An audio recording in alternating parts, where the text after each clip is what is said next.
ദൈവമക്കളെ നമ്മൾ ഭാഗ്യശാലികൾ, ദിവ്യജീവനുള്ളിലേകി ക്രിസ്തുനായകൻ. ദൈവമക്കളെ നമ്മൾ ഭാഗ്യശാലികൾ, ദിവ്യജീവനുള്ളിലേകി ക്രിസ്തുനായകൻ.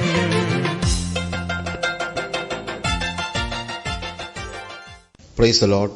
വീണ്ടും ഞാൻ കർത്താവിനെ സ്തോത്രം ചെയ്യുന്നു. നമ്മൾ ദൈവവചനത്തിൽ നിന്ന് പഠിച്ചുകൊണ്ടിരിക്കുകയാണല്ലോ. പ്രത്യേകിച്ച് സൃഷ്ടിയിൽ ദൈവത്തിന് മനുഷ്യനെ കുറിച്ച് ഉണ്ടായിരുന്ന ആ പദ്ധതി, അതാണ് നമ്മൾ കഴിഞ്ഞ ക്ലാസ്സിൽ പഠിച്ചുകൊണ്ടിരുന്നത്. നമുക്കതിൽ നിന്ന് മനസ്സിലാക്കാൻ കഴിഞ്ഞത്, ദൈവ സൃഷ്ടിയിൽ ആദമിനെയും ഹവ്വയെയും സൃഷ്ടിച്ചപ്പോൾ തന്നെ നമ്മൾ കഴിഞ്ഞ ക്ലാസ്സുകളിൽ അറിഞ്ഞു, ഒരു വലിയ സമൂഹമായിരുന്നു കർത്താവിൻ്റെ മനസ്സിൽ. എങ്ങനെയുള്ള സമൂഹം? ദൈവത്തെ രാജാവും പിതാവുമാക്കിയ ഒരു വിശുദ്ധ സമൂഹം. എന്നാൽ മനുഷ്യൻ ദൈവത്തിൽ നിന്ന് ഇൻഡിപെൻഡൻ്റായി പാപത്തിലേക്ക് മാറിയതുകൊണ്ട് നാച്ചുറലി ആ പദ്ധതിക്ക് കോട്ടം സംഭവിച്ചു. മനുഷ്യൻ പാപം ചെയ്തു, ദൈവ തേജസ് ഇല്ലാത്തവനായി തീർന്നു. അവന് നഷ്ടപ്പെട്ടു പോയ തേജസ് മടക്കി കൊടുക്കുവാൻ ദൈവം പദ്ധതിയിട്ടു. ആ പദ്ധതി ലോകസ്ഥാപനത്തിന് മുമ്പേ ഉള്ള ഒരു നിയമനമാണ് എന്നുള്ളതാണ് നമ്മൾ കാണുന്നത്. അല്ലാതെ അതിനുശേഷം പാപം ചെയ്ത് കഴിഞ്ഞപ്പം ഒരു പരിഹാരം എന്താണെന്നുള്ളതിനെക്കുറിച്ച് ചിന്തിച്ച് ദൈവം ചെയ്യുന്നതിനേക്കാൾ, മനുഷ്യൻ പാപം ചെയ്യുമെന്നുള്ളത് ദൈവം നേരത്തെ മുന്നറിഞ്ഞിരുന്നു. എന്നാൽ ദൈവം അതുകൊണ്ട് എന്നാൽ പിന്നെ മനുഷ്യനെ സൃഷ്ടിക്കേണ്ട തീരുമാനിച്ചില്ല. പാപം ചെയ്താൽ അതിനുള്ള പരിഹാരം പാപം ചെയ്യുന്നതിന് മുമ്പേ തന്നെ ദൈവം അത് നിത്യതയിൽ തന്നെ അതിനെക്കുറിച്ച് ലോകസ്ഥാപനത്തിന് മുമ്പേ തന്നെ അത് പ്ലാൻ ചെയ്തിരുന്നു എന്നാണ് നമുക്ക് മനസ്സിലാക്കാൻ കഴിയുന്നത്. ആ പ്ലാൻ ചെയ്തതനുസരിച്ചാണ് യേശു കർത്താവ് ഭൂമിയിലേക്ക് വന്നത്. യേശു വന്നു, അവൻ്റെ രക്തത്താൽ നമ്മളെ വീണ്ടെടുത്തു, നമ്മുടെ പാപത്തിൻ്റെ ശിക്ഷയിൽ നിന്ന് അവൻ വിടുതൽ നൽകി. എന്നാൽ അത് ഒരു തുടക്കം മാത്രമാണ്. പാപത്തിൻ്റെ ശിക്ഷയിൽ നിന്ന് വിടുതൽ നൽകിയെന്ന് മാത്രമല്ല, തൻ്റെ ആത്മാവിനെ, ദൈവത്തിൻ്റെ ആത്മാവിനെ നമ്മുടെ ഉള്ളിലാക്കി നമ്മുടെ ആത്മാവുമായിട്ടുള്ള സംസർഗത്തിലൂടെ നമ്മളെ ആത്മാവിൻ്റെ ശക്തി, ജീവൻ്റെ ആത്മാവിൻ്റെ പ്രമാണം നമ്മുടെ ഉള്ളിലാക്കിയതുകൊണ്ട് പാപത്തിൻ്റെയും നേരത്തെ ഉണ്ടായിരുന്ന പാപത്തിൻ്റെയും മരണത്തിൻ്റെയും പ്രമാണത്തോട് എതിർത്ത് നിൽക്കാനുള്ള ശക്തി അവൻ നൽകി. അപ്പോൾ പാപമോചനം നൽകി, പാപത്തിൻ്റെ ശക്തിയെ കെടുക്കുന്ന രീതിയിൽ പാപത്തിൻ്റെ ശക്തിയിൽ നിന്ന് വിടുതൽ നൽകി. എന്ന് തന്നെയല്ല, ആത്മാവ് നമ്മിൽ വ്യാപരിച്ചുകൊണ്ട് നമ്മളെ ആത്മസ്വഭാവമുള്ളവരാക്കി തീർത്തു. അപ്പോൾ പാപത്തിൻ്റെ ശിക്ഷയിൽ നിന്ന് വിടുവിച്ചു, പാപത്തിൻ്റെ ശക്തിയിൽ നിന്ന് വിടുവിച്ചു, പാപത്തിൻ്റെ സ്വഭാവത്തിൽ നിന്ന് വിടുവിച്ചു. അങ്ങനെ നമ്മളെ അവൻ തേജസ്സിലേക്ക്, ക്രിസ്തു നമ്മിൽ ഉരുവാകുവോളം, ആ തേജസ്സിലെത്തുവോളം നമ്മളെ കൊണ്ടുപോവുകയാണ്. കാര്യം, തേജസ്സുള്ള മനുഷ്യനായി ദൈവം മനുഷ്യനെ സൃഷ്ടിച്ചെങ്കിൽ ആ ദൈവത്തിൻ്റെ മനസ്സിലെ ആ സ്വപ്നത്തിൻ്റെ ഒരു ഹയർ വേർഷനേ ഉള്ളൂ വീണ്ടെടുപ്പിൽ, അല്ലാതെ കുറഞ്ഞ വേർഷനല്ല.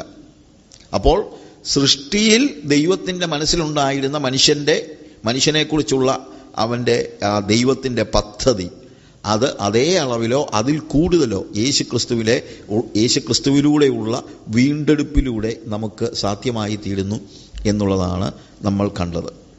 അപ്പോൾ ഏദൻ തോട്ടത്തിൽ ഈ തേജസ്സുള്ള മനുഷ്യൻ തേജോമയനായ ദൈവവുമായി നിരന്തര സമ്പർക്കത്തിലായിരുന്നു. അത് നിരന്തര സമ്പർക്കം, ഊഷ്മളമായ ബന്ധം. ആ ബന്ധമാണ് നഷ്ടപ്പെട്ടത്. യേശു വന്നത് ഈ ബന്ധം വീണ്ടും പുനഃസ്ഥാപിക്കുവാനാണ്. വീണ്ടും ദൈവവുമായിട്ട് ഒരു ഊഷ്മളമായ ബന്ധത്തിലേക്ക് പ്രവേശിക്കുവാൻ വേണ്ടി ദൈവം യേശു ഭൂമിയിലേക്ക് വന്ന് നമ്മളെ വിളിക്കുന്നതും അതാണ്. നമ്മളെ വിളിക്കുന്നത് ഈ ദൈവവുമായിട്ട് ബന്ധപ്പെടുവാൻ വേണ്ടിയാണ്. മത്തായിയുടെ സുവിശേഷത്തിൽ തന്നെ അതിൻ്റെ 11-ാം അധ്യായത്തിൽ 28-ാമത്തെ വാക്യത്തിൽ, അധ്വാനിക്കുന്നവരും ഭാരം ചുമക്കുന്ന ഏവരുമായുള്ളവരെ എൻ്റെ അടുക്കൽ വരുവിൻ, ഞാൻ നിങ്ങളെ ആശ്വസിപ്പിക്കും. ഞാൻ സൗമ്യതയും താഴ്മയും ഉള്ളവനാകയാൽ എൻ്റെ നുകമേറ്റുകൊണ്ട് എന്നോട് പഠിപ്പീൻ, എന്നാൽ നിങ്ങളുടെ ആത്മാക്കൾക്ക് ആശ്വാസം ലഭിക്കും. ആത്മാക്കൾക്ക്. അപ്പോൾ വെറും രോഗസൗഖ്യമോ അതുപോലെയുള്ള കടഭാരം മാറുന്നതോ മാത്രമൊന്നുമല്ല. അതിനൊന്നും നമ്മൾ എതിരൊന്നും പറയുന്നില്ലല്ലോ. പക്ഷേ അതിനുവേണ്ടി മാത്രമല്ല യേശു ഭൂമിയിലേക്ക് വന്നത്. യേശു ഭൂമിയിൽ വന്നത് നമ്മളെ ആത്മാക്കൾക്ക് റെസ്റ്റ് അല്ലെങ്കിൽ ഒരു റെസ്റ്റോറേഷൻ. ഇവിടെ ആശ്വാസം എന്ന് പറയുമ്പോൾ റെസ്റ്റ് എന്നുള്ള വാക്ക്, I will give you rest എന്ന് പറയുന്ന ആ റെസ്റ്റോറേഷനിലൂടെയാണ് റെസ്റ്റ് ഉണ്ടാകുന്നത്. എന്ത് റെസ്റ്റോറേഷൻ? ദൈവവുമായുള്ള നിരന്തര സമ്പർക്കത്തിലൂടെ ഉള്ള ആ റെസ്റ്റോറേഷൻ. എൻ്റെ മുഖം ഏറ്റുകൊണ്ട് എന്നോട് പഠിപ്പീൻ. അവിടെ മുഖം എന്ന് പറയുന്നത്, നമുക്കൊക്കെ മുഖം എന്ന് പറഞ്ഞാൽ പെട്ടെന്ന് മനുഷ്യ മനസ്സിൽ വരുന്നത് ഒരു ബന്ധനം എന്ന നിലയിലാണ്. പക്ഷേ യേശുവോടെ മുഖമെന്ന് പറയുന്നത് പങ്കാളിത്തം എന്ന നിലയിലാണ്. അതായത് മാറി നിന്ന്, നമ്മളിപ്പോൾ ഒരു കാളയെ പൂട്ടി നമ്മൾ ഒരു പാടത്ത് ഒരു കാളയെ പൂട്ടി ഉഴുന്ന ഒരു സ്റ്റേജ് എന്ന് വെച്ചു. അപ്പം നമ്മൾ ഉഴുന്നു, കാള മുന്നോട്ട് പോകുന്നു. കാള ഒരു നുഖത്തിൻ്റെ കീഴിലാണ്. പക്ഷേ യേശു ഇവിടെ പറയുന്നത്, ഞാൻ നിങ്ങളെ ഉഴുവെന്നല്ല, അല്ലെങ്കിൽ ഞാൻ നിങ്ങളുടെ മുകളിൽ നുഖം വെച്ചിട്ട് ഞാൻ ഇങ്ങനെ പുറകെ നടന്ന് ചാട്ടവാറും കൊണ്ട് അടിക്കുമെന്നല്ല പറയുന്നത്. എൻ്റെ നുഖം ഏറ്റുകൊണ്ട് എന്നോട് പഠിപ്പീൻ. അപ്പോൾ അവിടുത്തെ പ്രത്യേകത എന്താ? ആ നുഖം എന്ന് പറയുന്നത് പങ്കാളിത്തമാണ്. അതിൻ്റെ ഒരു നുഖത്തിൻ്റെ കീഴിൽ എൻ്റെ കഴുത്ത്, മറ്റേ നുഖത്തിൻ്റെ കീഴിൽ ആരാണെന്നറിയാമോ? യേശുവാണ്. അപ്പോൾ യേശു ഒരു നുഖത്തിൻ്റെ കീഴിലും, അതിൻ്റെ നുഖമെന്ന് പറയുമ്പോഴത്തേക്ക് നോർമൽ വേയിൽ പ്ലവിങ്, ഇത് 2 കാളപ്പൊടിയാണല്ലോ ഇടുന്നത്. അപ്പോൾ യേശു പങ്കാളിത്തത്തിലേക്കാണ് വിളിക്കുന്നത് എന്നാണ് നമുക്ക് തിരിച്ചറിയാൻ കഴിയുന്നത്. യേശു പറയുന്നത്, നീ എൻ്റെ പങ്കാളിയാകാനായിട്ട് വരാനാ. നുഖം ഒരു ബന്ധനമാണെന്ന് നമ്മൾ ചിന്തിക്കരുത്. എൻ്റെ നുഖം മൃദുവും എൻ്റെ ചുമട് ലഘുവുമാകുന്നു എന്ന് കർത്താവ് തന്നെ പറയുകയാണ്. ഈ നുഖത്തെക്കുറിച്ച് നിങ്ങൾ ഈ പറയുന്ന വലിയ ഭീതിയൊന്നും ആവശ്യമില്ല. രക്ഷിക്കപ്പെട്ടുപോയല്ലേ ബ്രദറെ എന്നൊക്കെ ചിലർ പറയുന്നത് കേട്ടിട്ടുണ്ടല്ലോ, ഏതാണ്ടൊരു പെട്ടുപോയതുപോലെ. അങ്ങനെയല്ല, ഇതൊരു വലിയ ആശ്വാസം ലഭിക്കുന്ന ഒരു കാര്യമാണ്. ദൈവത്തിന് മനുഷ്യനെ സൃഷ്ടിച്ചപ്പോൾ ആ സൃഷ്ടിയിലുള്ള ദൈവിക പദ്ധതി, ഈ നുഖത്തിൻ്റെ പ്രത്യേകത ഇട്ടേച്ചു പോകാൻ പറ്റത്തില്ല, ഒരുമിച്ചാണ് പോകുന്നത് എന്നതുപോലെ ദൈവത്തിൻ്റെ സ്വരൂപത്തിൽ മനുഷ്യനെ സൃഷ്ടിച്ച് ആത്മാവാകുന്ന ദൈവവുമായി ആത്മബന്ധത്തിൽ പിതാവും മക്കളും എന്ന നിലയിലുള്ള ആ ജനസമൂഹത്തിൽ ആ സംസർഗത്തിന് ഇടവേളകളില്ല എന്നുള്ളതാണ്. അൺസീസിങ് ഫെലോഷിപ്പാണ് ദൈവവുമായിട്ടുണ്ടായിരുന്നത്. ആദമും ഹവ്വയും തമ്മിലുള്ള ബന്ധം അൺസീസിങ്, അതായത് ഇടവേളകളില്ലാത്ത ബന്ധമാണ്. ശരിക്കും പല സിമിലികളും നമ്മൾ ആലോചിച്ച് നോക്കിയാൽ, കർത്താവ് പറഞ്ഞു, ഞാൻ മുന്തിരിവള്ളിയും നിങ്ങൾ കൊമ്പുകളുമാകുന്നു. ഈ മുന്തിരിവള്ളിയും കൊമ്പും തമ്മിലുള്ള ബന്ധത്തിൻ്റെ ഏറ്റവും വലിയ പ്രത്യേകത, ഞായറാഴ്ച വന്ന് കൊമ്പ് വന്ന് മുന്തിരിവള്ളിയെ പറ്റിപ്പിടിച്ചിരിക്കുകയല്ലോ, ആണോ? അല്ല. ഒരിക്കൽ പറ്റിപ്പിടിച്ചാൽ പിന്നീട് എന്തില്ല, മാറിപ്പോകാൻ പറ്റത്തില്ല. അതിനെയാണ് അൺസീസിങ് ഫെലോഷിപ്പ് എന്ന് പറയുന്നത്. ദൈവ സംസർഗത്തിൽ 24/7 അവനുമായിട്ടുള്ള സഹവാസത്തിൽ കഴിയുവാൻ ദൈവം നമ്മളിൽ നിന്ന് പ്രതീക്ഷിക്കുന്നു എന്നുള്ളതാണ് നമുക്ക് മനസ്സിലാക്കാൻ കഴിയുന്നത്. ആ ദൈവത്തെ നമ്മൾ സ്നേഹിക്കണം, ആ ദൈവത്തെ നമ്മൾ പിൻപറ്റണം, ആ ദൈവത്തിൻ്റെ കൂടെ നമ്മൾ നടക്കണം. ആ ദൈവവുമായിട്ടുള്ള സഹവാസമാണ് നമുക്ക് എല്ലായ്പ്പോഴും അനുഭവിക്കാൻ കഴിയുന്നതായ ഒരു കാര്യം എന്ന് നമ്മൾ മനസ്സിലാക്കണം. അല്ലാതെ ഒരു കാരണവശാലും ഇതിൽ നിന്ന്, അതുകൊണ്ട് ഞാനിതിനെ അൺസീസിങ് ഫെലോഷിപ്പ് എന്ന് പറഞ്ഞത്, അതായത് ഇടവേളകളില്ലാത്ത ഒരു ബന്ധം. നമുക്കെല്ലാത്തിനും ഇടവേളകളുണ്ട്. ടി വിയിലൊരു പ്രോഗ്രാം ഉണ്ടെങ്കിലും നമ്മൾ സാധാരണ ബ്രേക്ക് ഉണ്ട്. അപ്പം പറയുന്നത് കേട്ടില്ലേ, the rest of the program after a break. അന്നേരമാണ് നമ്മൾ അടുക്കളയിൽ മെഴുക്കുവരട്ടിക്ക് ഇട്ടിരിക്കുന്നതൊന്ന് പോയി പെട്ടെന്ന് നോക്കിയിട്ട് വരുന്നത്, അല്ലെങ്കിൽ കരിഞ്ഞു പോകും. അപ്പോൾ ഈ ബ്രേക്ക് ഇല്ലെങ്കിൽ പലരുടെയും വീട്ടിൽ അടുപ്പത്തിരിക്കുന്നത്, പാചകം ചെയ്തുകൊണ്ടിരിക്കുന്നത് കരിഞ്ഞു പോകുമെന്നൊക്കെ അറിയാവുന്നതുകൊണ്ട് ടി വിക്കാർ എന്ത് ചെയ്തിട്ടുണ്ട്, കൊമേഴ്സ്യൽ എന്ന് പറഞ്ഞ് ബ്രേക്ക് കൊടുത്തിട്ടുണ്ട്. പക്ഷേ ക്രിസ്തീയ ജീവിതത്തിൽ ഇതുപോലെ ബ്രേക്കില്ല, അഥവാ ഇടവേളകളില്ല. അങ്ങനെ ഇടവേളകളില്ലാത്ത ഒരു ബന്ധമാണ് ആദമും ഹവ്വയും ദൈവവും തമ്മിൽ പ്ലാൻ ചെയ്തതെങ്കിൽ ഇന്നും ദൈവം പ്ലാൻ ചെയ്യുന്നത് ഇടവേളകളില്ലാത്ത ബന്ധമാണ്. 24/7 ഈ നിരന്തര ബന്ധത്തിലേക്കാണ് യേശു വിളിക്കുന്നത്. എൻ്റെ നുഖം ഏറ്റുകൊണ്ട്. ഈ നുഖത്തിൻ്റെ അകത്ത് കയറിയാൽ പിന്നെ ഇതിനകത്തൊന്നും നമ്മൾ പോകത്തില്ല, പോകാൻ നമുക്ക് ആഗ്രഹമില്ല. ഇതൊരു ബന്ധനമല്ല. പിന്നെ ശരിക്കും പറഞ്ഞു കഴിഞ്ഞാൽ ആദ്യ മനുഷ്യന്റെ മൂക്കിൽ ദൈവം ജീവശ്വാസം ഊതിയതുപോലെ നമ്മൾ കഴിഞ്ഞൊരു ക്ലാസ്സിൽ പറഞ്ഞു, യേശു ആകുന്ന ശ്വാസം നമ്മളിലേക്ക് ഊതുകയാണ്. യേശു എന്നിൽ വസിക്കുകയാണ്. I am breathing Jesus. ആത്മജീവൻ ഏദൻ തോട്ടത്തിൽ ദൈവത്തിൽ നിന്ന് ആത്മജീവൻ മനുഷ്യന്റെ ജീവശ്വാസമായി ഒഴുകിയതുപോലെ ഇപ്പോൾ യേശു വന്ന് അത് വീണ്ടെടുക്കപ്പെട്ടവർക്ക് വീണ്ടും നൽകുകയാണ് എന്നുള്ളതാണ് നമുക്ക് മനസ്സിലാക്കാൻ കഴിയുന്നത്. വീണ്ടെടുക്കപ്പെട്ട ദൈവത്തിന്റെ മക്കളായവർക്ക്, അങ്ങനെയുള്ളവർക്കാണ്. അങ്ങനെ ദൈവത്തിന്റെ മക്കളായവർ പിന്നെ മക്കളായിട്ട് ജീവിക്കണമെന്നാണ് ദൈവത്തിന്റെ ആഗ്രഹം. അല്ലാതെ നമുക്കുള്ള ഒരു പ്രശ്നം ഞാൻ പലപ്പോഴും പറഞ്ഞതാ, അതായത് നമ്മളൊക്കെ രക്ഷിക്കപ്പെടണം എന്ന് പറയുന്നുണ്ട്, പക്ഷേ രക്ഷിക്കപ്പെട്ട് എങ്ങനെ ജീവിക്കണമെന്ന് നമ്മൾ പഠിപ്പിക്കുന്നില്ല. യേശുവിനെ എന്തെങ്കിലും ഒരിക്കൽ കൈപൊക്കി രക്ഷിതാവായി സ്വീകരിച്ചു എന്നുള്ള ആശ്വാസത്തോടു കൂടെ ഇരിക്കുകയും വീണ്ടും പഴയ ലോകത്തിലേക്കും പഴയ ജീവിതത്തിലേക്കും പോവുകയും ചെയ്താൽ നമ്മൾ യേശുവിനെ ബ്രീത്ത് ചെയ്യുന്നില്ല. നമ്മൾ യേശുവിനെ ബ്രീത്ത് ചെയ്യുന്ന ഒരു അനുഭവം, അപ്പോൾ നമ്മൾ അവൻ്റെ അതേ പ്രതിമയായി രൂപാന്തരപ്പെടുന്നത് നമുക്ക് മനസ്സിലാക്കാൻ കഴിയും. അവൻ്റെ അതേ പ്രതിമയായി രൂപാന്തരപ്പെടുന്നു, അവനെപ്പോലെ ആവുകയാണ്. അങ്ങനെ ദൈവവുമായിട്ടുള്ള നിരന്തര സമ്പർക്കത്തിലൂടെ അവൻ്റെ ഭാവവും രൂപവും നമ്മളിലുണ്ടായി അങ്ങനെ അവൻ്റെ മക്കളാകുന്നതായ ഒരു സ്റ്റേജ്. അങ്ങനെ ഒരു സമൂഹത്തിൽ നിന്ന് ദൈവം ഒരു ഉയർന്ന ധാർമ്മികത, കാര്യം ധാർമ്മികനായ ദൈവം ഒരു ഉയർന്ന ധാർമ്മികത നമ്മളിൽ നിന്ന് പ്രതീക്ഷിക്കുന്നുമുണ്ട്.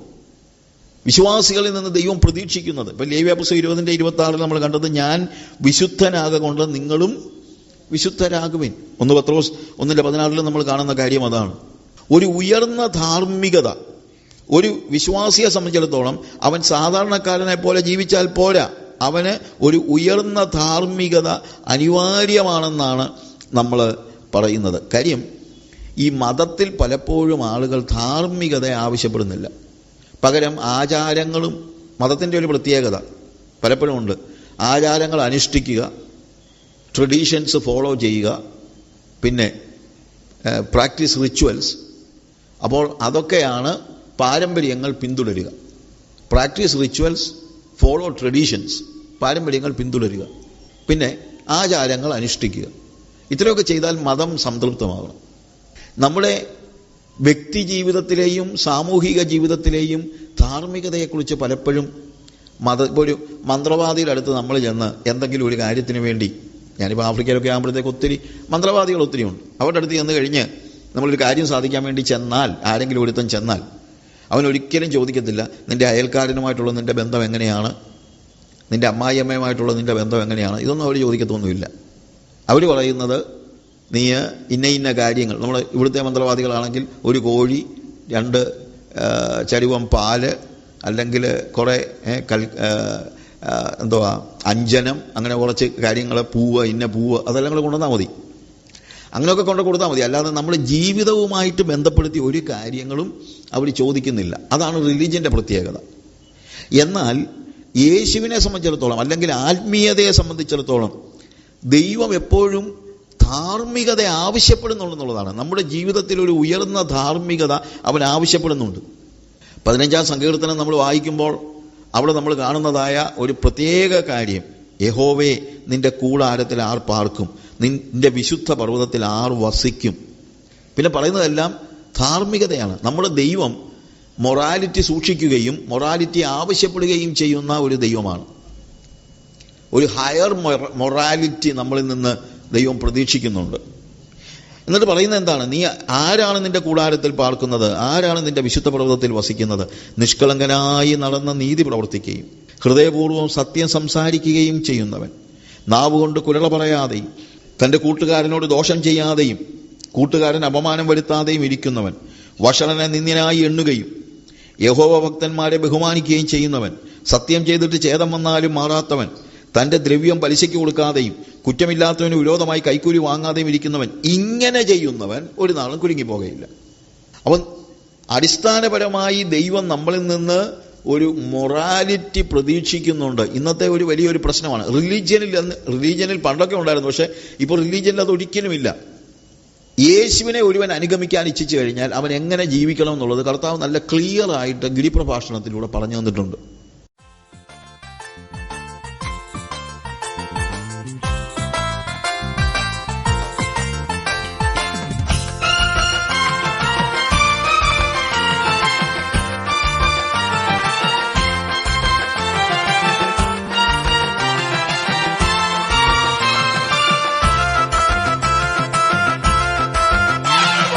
ദൈവമക്കളെ നമ്മൾ ഭാഗ്യശാലികൾ, ദിവ്യജീവനുള്ളിലേകി ക്രിസ്തു നായകൻ.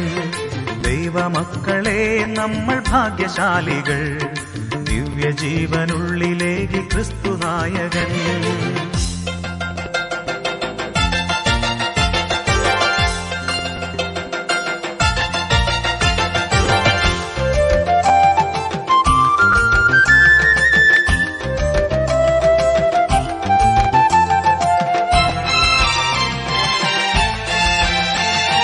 വിശ്വസിച്ചു ദൈവപുത്രൻ തന്റെ നാമത്തിൽ, സംശയിച്ചിടേണ്ട നമ്മൾ ദൈവമക്കളായി. വിശ്വസിച്ചു ദൈവപുത്രൻ തന്റെ നാമത്തിൽ, സംശയിച്ചിടേണ്ട നമ്മൾ ദൈവമക്കളായി. നിശ്ചയിച്ചു നിത്യഭാഗ്യമേകുവാനവൻ, ആശ്വസിച്ചു പാർത്തിടാം നമുക്കു പാരിതിൽ. നിശ്ചയിച്ചു നിത്യഭാഗ്യമേകുവാനവൻ, ആശ്വസിച്ചു പാർത്തിടാം നമുക്കു പാരിതേ. ദൈവമക്കളെ നമ്മൾ ഭാഗ്യശാലികൾ, ദിവ്യജീവനുള്ളിലേകി ക്രിസ്തു നായകൻ.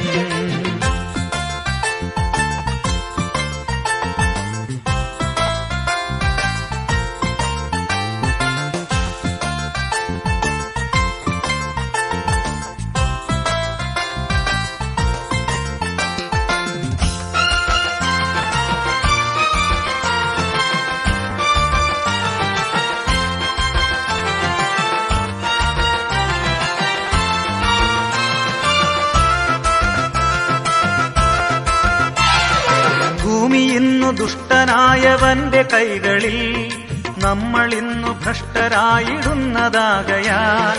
ഭൂമി ഇന്നു ദുഷ്ടനായവന്റെ കൈകളിൽ, നമ്മൾ ഇന്നു ഭ്രഷ്ടരായിടുന്നതാകയാൽ.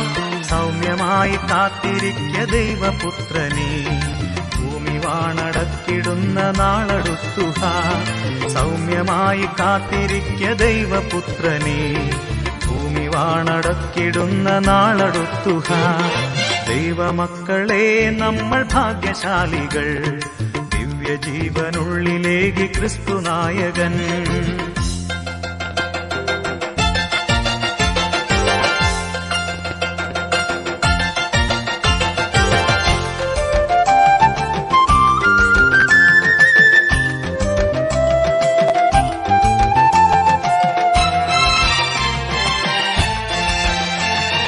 ഭാരമേറി മാനസം കലങ്ങിടാതെ നാം, ഭാവിയോർത്തു പുഞ്ചിരിച്ചു പാടി മോദമായി. ഭാരമേറി മാനസം കലങ്ങിടാതെ നാം, ഭാവിയോർത്തു പുഞ്ചിരിച്ചു പാടി മോദമായി. പാരിതിൽ നമുക്കു തന്ന കാലമൊക്കെയും, ഭാഗ്യദായകന്റെ സേവനത്തിലേർപ്പെടാം. പാരിതിൽ നമുക്കു തന്ന കാലമൊക്കെയും, ഭാഗ്യദായകന്റെ സേവനത്തിലേർപ്പെടാം. ദൈവമക്കളെ നമ്മൾ ഭാഗ്യശാലികൾ, ദിവ്യജീവനുള്ളിലേകി ക്രിസ്തു നായകൻ. ദൈവമക്കളെ നമ്മൾ ഭാഗ്യശാലികൾ, ദിവ്യജീവനുള്ളിൽ